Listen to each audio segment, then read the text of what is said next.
ભારત એક ગાથા થીમ સાથે 14મા ઇન્ટરનેશનલ ફ્લાવર શોનું અમદાવાદ ખાતે મુખ્યમંત્રી ભૂપેન્દ્ર પટેલ, ઉર્જા મંત્રી ઋષિકેશ પટેલ તેમજ શહેરી વિકાસ રાજ્યમંત્રી શ્રીમતી દર્શનાબેન વાઘેલાની પ્રોત્સાહક ઉપસ્થિતિમાં પ્રજા માટે ખુલ્લો મુકાયો. મુખ્યમંત્રી ભૂપેન્દ્રભાઈ પટેલે અમદાવાદ સાબરમતી રિવરફ્રન્ટ ખાતે અમદાવાદ ઇન્ટરનેશનલ ફ્લાવર શો 2026નો શુભારંભ કરાવ્યો હતો.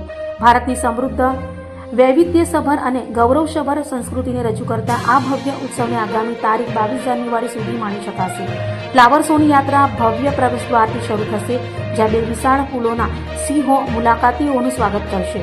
આ સિંહો ભારતની હિંમત, ગૌરવ અને અડગ આત્માનું પ્રતીક બની રહેશે. પ્રવેશ ઝોનમાં કમળના ફાઉન્ટેન દ્વારા રાષ્ટ્રીય ગૌરવને ફૂલોથી સજાવી રજૂ કરવામાં આવશે, જે સમગ્ર પ્રદર્શનના થીમને અનુરૂપ ગૌરવસભર વાતાવરણ સરસશે. આ પ્રદર્શનમાં ભારતના વિવિધ ઉત્સવોને સમર્પિત વિશેષ ઝોન પણ તૈયાર કરવામાં આવ્યું છે. ભારતના લોખંડી પુરુષ તરીકે ઓળખાતા સરદાર પટેલના રાષ્ટ્રીય એકતામાં આપેલા યોગદાનને સન્માન આપતું આ પ્રદર્શન ગિનિસ વર્લ્ડ રેકોર્ડ સ્થાપિત કરવા માટે તૈયાર કરવામાં આવ્યું છે. ફ્લાવર શો એ અમદાવાદનું એક આકર્ષણનું કેન્દ્ર બન્યું છે. આ વખતનો 2026નો ફ્લાવર શો એ વધારે વિશાળ છે. ગયા વખતે 10 લાખ ફૂલ હતા, આ વખતે 30 લાખ ફૂલ ઉપરનો ફ્લાવર શો છે. ભારત એક ગાથાથી શરૂ થઈ, ભારતનો આધાર એ શાશ્વત ભારત અને ભારતની ગર્જના એટલે ઓલિમ્પિકનું આયોજન, આ બધી જ વસ્તુ આ ફ્લાવર શોની અંદર લીધી છે.